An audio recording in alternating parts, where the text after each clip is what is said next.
Aku terduduk lemas di kamarku. Perasaanku kalut tak karuan.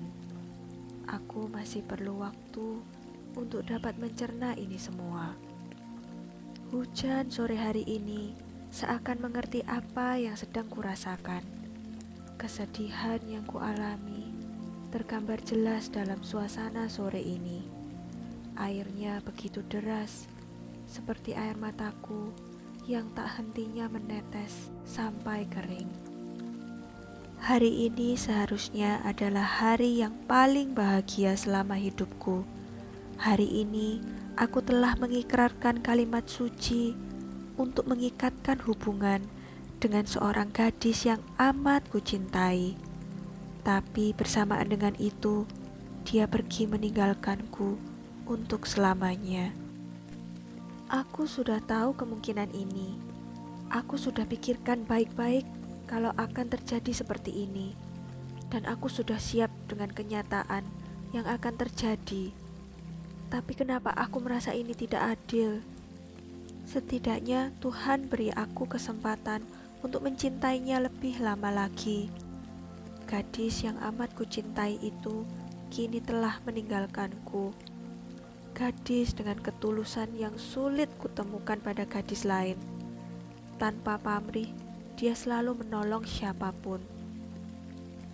Aku sangat merasa bersalah saat aku harus menghukumnya beberapa tahun lalu, saat kami masih di bangku kuliah. Aku merasa sangat bersalah sekali. Aku menghukumnya setelah dia menolongku waktu itu. Bahkan dia sendiri yang meminta sanksi itu. Dan aku dengan bodohnya harus memberinya sanksi untuk kesalahan yang tidak pernah dilakukannya.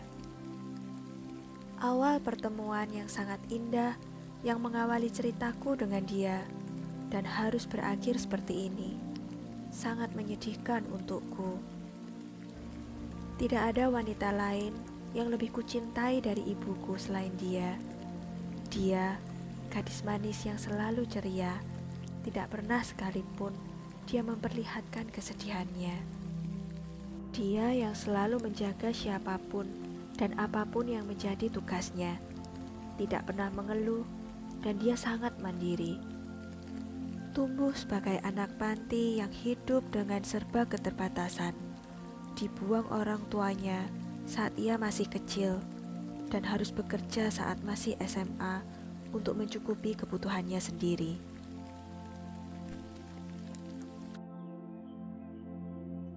5 Februari 2 tahun yang lalu. Aku tak tahu harus kemana lagi mencari donor darah untuk ibuku. Golongan darahku tak sama dengannya. Kakakku yang memiliki golongan darah sama dengan ibu sedang pergi dengan ayahku ke Jogja untuk melakukan riset skripsinya. Aku tak tahu harus mencari kemana lagi. Stok darah di rumah sakit sudah habis. Aku bingung harus berbuat apa. Aku khawatir pada ibuku. Kondisinya sangat kritis. Pikiranku kacau, kalut. Tidak tahu apa yang harus kulakukan. Ditambah lagi, kakak-kakak ibuku belum datang dan masih dalam perjalanan. Saya harus mencari kemana lagi, dok? Tanyaku pada dokter di tengah kerisauanku. Anda bisa mencari di PMI atau Anda hubungi keluarga Anda yang memiliki golongan darah O, jawab dokter. Tapi dok, mereka semua belum datang. Dan kalau saya pergi, siapa yang menjaga ibu saya? Saya memiliki golongan darah yang sama dengan pasien Anda, dokter. Saya bersedia menjadi pendonornya, ucap seseorang dari belakangku dan menghampiri kami. Ku menoleh dan kudapati seorang gadis berjilbab sangat anggun dan dengan ucapannya yang lantang tanpa keraguan. Dia menoleh ke arahku. Maaf, saya tadi lewat, tak sengaja saya mendengar pembicaraan Anda dengan dokter dan saya pikir saya harus membantu Anda dan kebetulan saya memiliki golongan darah yang sama. Apa Anda keberatan? Ucapnya meminta izin kepadaku. Dengan rasa yang tak percaya, bercampur senang dan bahagia, karena ada pendonor untuk ibuku. Aku tidak tahu dan tidak menyadari apa yang kujawab. Dan setelah itu, gadis itu mengikuti dokter untuk dicek darahnya. Setelah beberapa lama menunggu, seorang suster yang merawat ibuku memberitahu kalau gadis itu sehat dan bisa mendonorkan darahnya untuk ibuku. Alhamdulillah, pikirku dalam hati. Akhirnya, ibuku bisa diselamatkan. Bergegas aku ke masjid untuk melaksanakan sholat saat zuhur tiba. Sekaligus ingin menyampaikan rasa syukurku pada Allah yang telah menyelamatkan ibuku. Senyum tak lepas dari wajahku. Aku yakin sekali ibuku bisa diselamatkan karena Allah telah mengirimkan gadis itu untuk menolong ibuku. Selesai salat duhur, aku segera kembali ke ruang ibuku. Dan semuanya selesai dan berjalan lancar. Aku bertambah bahagia mendengarnya. Aku segera menghampiri gadis itu yang baru keluar ruangan. Terima kasih ya sudah menolong ibu saya. Kau adalah kiriman dari Allah untuk menyelamatkan ibuku. Ucapku begitu gembira. Sesama manusia itu sudah kewajibannya saling tolong-menolong. Jawabnya seraya tersenyum. Senyum yang sangat manis dan tulus. Aku balas tersenyum padanya, dan dia segera mengalihkan pandangannya dariku. Aku pun tersadar. Maaf, lalu apa yang bisa saya lakukan untukmu karena telah menolong saya? Ucapku meminta maaf karena tadi terlalu lama menatapnya. Tidak ada yang harus kau lakukan untuk membalasku. Lagi pula, aku tidak merasa terbebani. Sekarang, jaga saja ibu Anda. Semoga dia cepat sembuh. Ucapnya sambil menatapku sebentar dan buru-buru mengalihkan pandangannya. Saya permisi. Assalamualaikum. Pamitnya. Waalaikumsalam, jawabku. Gadis itu melangkah pergi dan menjauh dariku. Gadis manis berhati malaikat itu tak ubahnya seperti permata yang sangat langka. Jarang sekali kutemukan gadis sepertinya. Ah, kenapa aku tak menanyakan namanya? Inginku melangkah mengejar gadis itu. Namun, dokter memberitahu kalau ibuku sudah sadarkan diri dan harus kuhentikan langkahku dan segera berjalan ke ruang ibuku. Kulihat kondisi ibu sudah membaik. Aku tersenyum melihatnya. Aku bahagia melihat ibu yang sudah melewati masa kritisnya itu. Aku memeluknya untuk melepaskan segala rasa yang telah kulewati.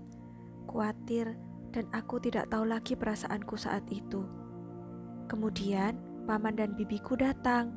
Baru setelah itu ayah dan kakakku datang keesokannya.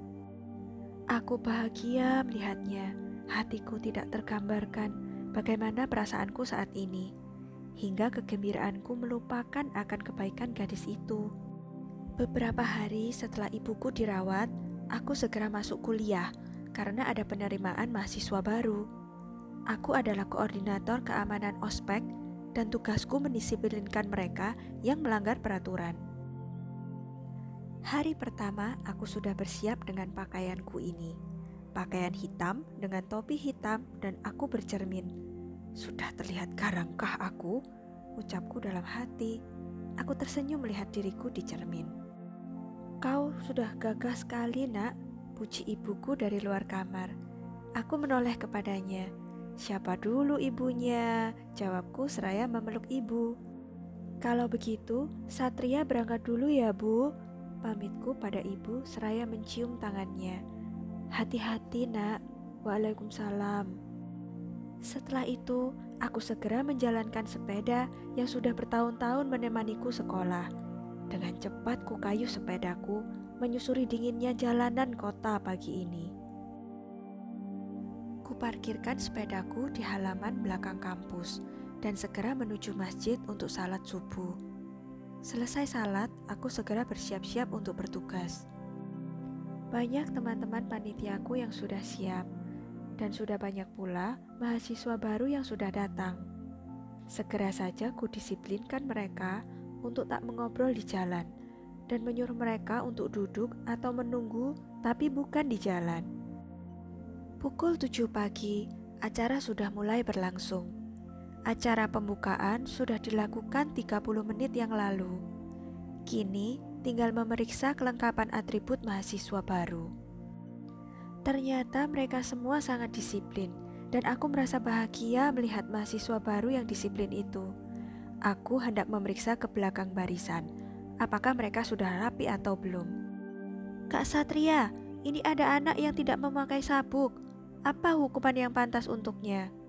Ucap Wiji kepadaku. Dia juga rekan sesama keamanan ospek ini. Dan aku menoleh saat ia bersama dengan seorang gadis yang tertunduk karena tidak memakai sabuk. Kuisyaratkan Wiji untuk kembali bertugas dan segera kuurus gadis ini. Kenapa tidak pakai sabuk? Tanyaku dengan nada tegas. Saya lupa, jawab gadis itu dengan gampangnya. Lupa? Semua orang bisa saja lupa. Dan lupa bukan alasan yang masuk akal. Jawab yang jelas kenapa tidak pakai sabuk. Tanyaku lagi dengan lebih dipertegas. Dia hanya diam dan tidak berani menatapku. Jawab dengan jelas dan tatap wajah saya, ucapku lagi. Dengan ragu, dia sedikit demi sedikit memperlihatkan wajahnya padaku. Aku terkejut saat dia menunjukkan wajahnya. Dia adalah gadis yang menolong ibuku waktu itu. Aku tidak bisa berkata-kata lagi sekarang. Bagaimana mungkin aku menghukumnya, sedangkan dia adalah orang yang menyelamatkan ibuku. Tapi di sisi lain, tugasku harus mendisiplinkannya. Ada apa? Tiba-tiba Wiji datang dan bertanya, "Kenapa Kak Satria? Apa sudah ditentukan hukumannya?"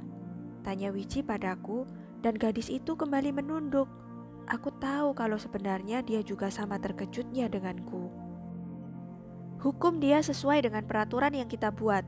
Bersihkan seluruh WC yang ada di kampus ini setelah ospek selesai. Sebuah suara menyaut di belakangku. Dia adalah Yuti, sesama keamanan ospek juga.